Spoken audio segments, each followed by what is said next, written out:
السلام عليكم ورحمة الله وبركاته. في خبر عاجل: وفاة الصحفي الشهير جدا صلاح الدين الغمري قبل قليل.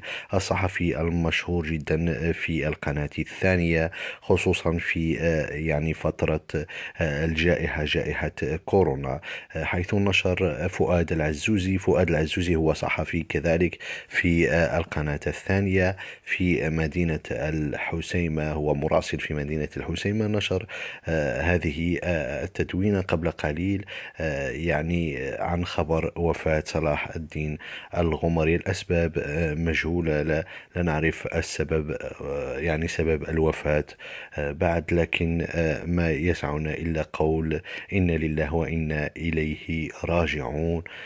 غفر الله للصحفي المحبوب جدا وأسكنه فسيح جنته. إنا لله وإنا إليه راجعون.